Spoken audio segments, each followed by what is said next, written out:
Halo guys, balik lagi sama gua Lucky ID. Seperti biasa sebelum mulai videonya, buat kalian yang sudah dukung channel ini selama ini, terima kasih banyak. Buat kalian juga yang belum subscribe, silahkan di subscribe karena subscribe itu gratis, tidak bayar. Dan buat kalian juga yang sudah donasi, terima kasih banyak, semoga dilancarkan rezekinya, amin. Yang sudah donasi, terima kasih banyak, semoga dilancarkan rezekinya ya guys, amin. Kita bacain novel Merotil Back chapter 58-16. Di sini diceritakan kekosongan itu sunyi dan domain besar yang dulu makmur sekarang sunyi senyap. Awalnya seharusnya ada beberapa dunia semesta di kekosongan terdekat. Tetapi ketika pasukan klan tinta menyerbu, dunia semesta itu telah dihancurkan dan berubah menjadi benua terapung. Selama bertahun-tahun, selain beberapa klan tinta yang sesekali datang untuk menyelidiki situasi, tidak ada yang lain yang datang. Bahkan klan tinta yang datang untuk menyelidiki situasi tidak mau tinggal lama di sini.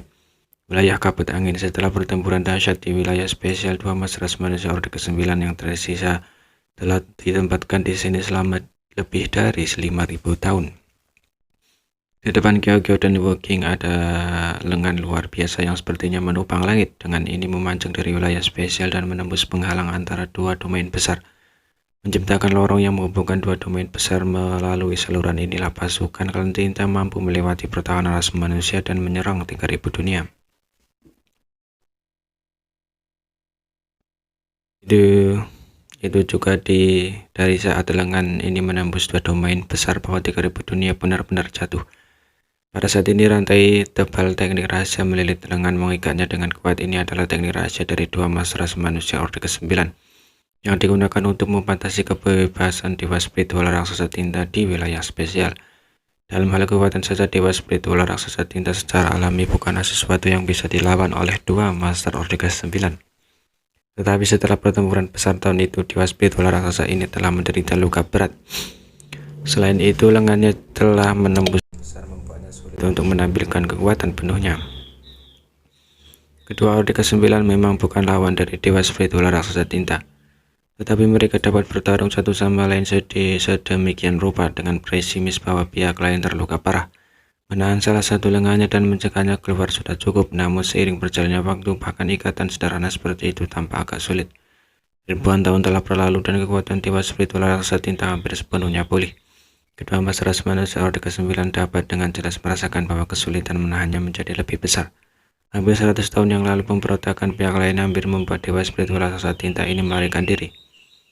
Mereka tidak tahu berapa lama mereka bisa bertahan, tetapi mereka tahu bahwa mereka tidak bisa membiarkan dewa spiritual raksasa tinta ini melarikan diri dengan mudah.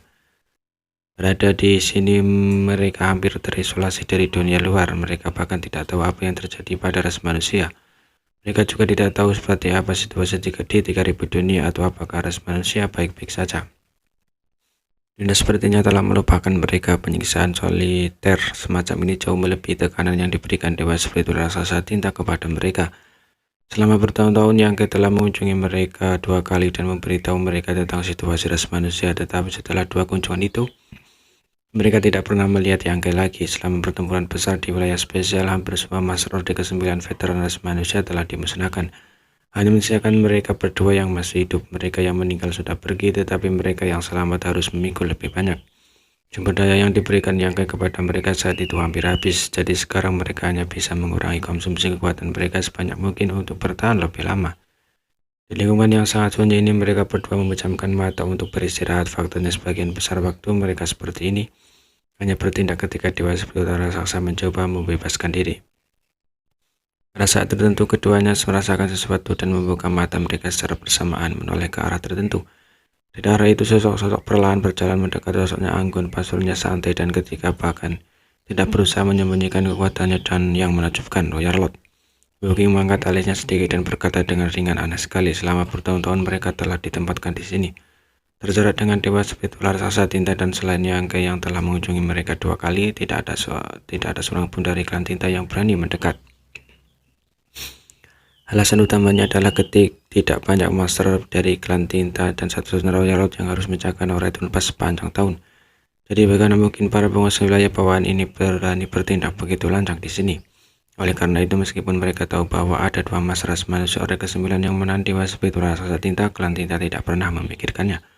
Tapi sekarang situasinya berbeda. Jumlah master klan tinta telah meningkat secara dramatis. Tidak hanya Royal Lord baru yang muncul, Tetapi sejumlah besar royal road semua juga telah lahir cedera dewasa putri raksasa tinta juga telah membaik. Jadi di bawah situasi saat ini, klan tinta secara alami memiliki beberapa ide. Moyu. Gyokyo memandang Royal Lord Klan Tinta yang datang sendiri dan bertanya. Dia telah mendengar dari Yangke bahwa satu-satunya Royal Lord Klan Tinta yang bernama Moyu. Dan dia telah menghabiskan sebagian besar waktunya untuk menjaga Noretun pasca Yangke telah bertarung dengannya beberapa kali.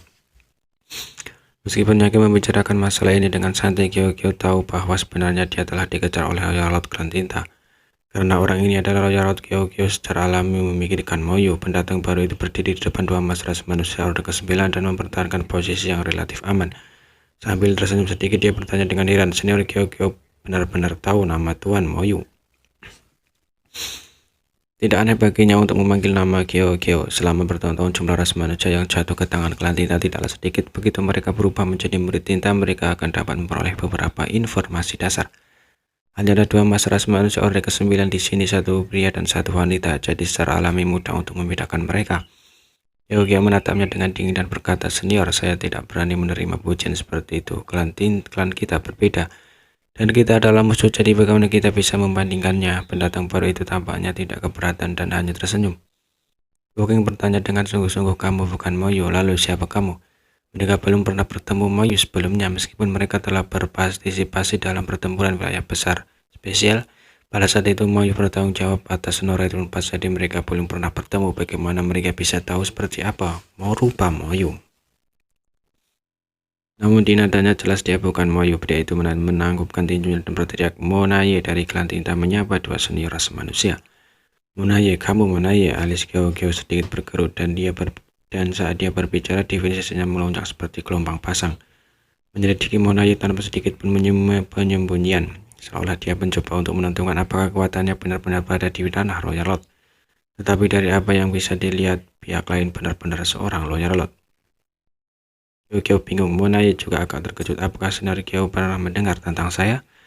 Hanya setelah mendengarnya, dia sedikit terkejut. Setelah menanyakan pertanyaan ini, Monaye menunjukkan ekspresi pencerahan, tampaknya bergumam pada dirinya sendiri. Seharusnya saudara yang memberitahu kepada senior kan. Dia awalnya hanya seorang penguasa wilayah bawahan, jadi dia secara alami tidak bisa memasuki mata seorang kultivator ras manusia Orde ke-9. Selama bertahun-tahun hanya Yangke yang ada di sini, dan karena kedua kultivator Orde ke-9 ini mengetahui keberadaannya, dia pasti telah menyebutkannya sebelumnya. Monaye tersenyum bahagia. "Saudara Yang dan saya menjadi teman setelah bertengkar, dan saya menganggapnya sebagai lawan terbesar saya. Sepertinya dia tidak meremehkanku. Itu benar-benar suatu kehormatan."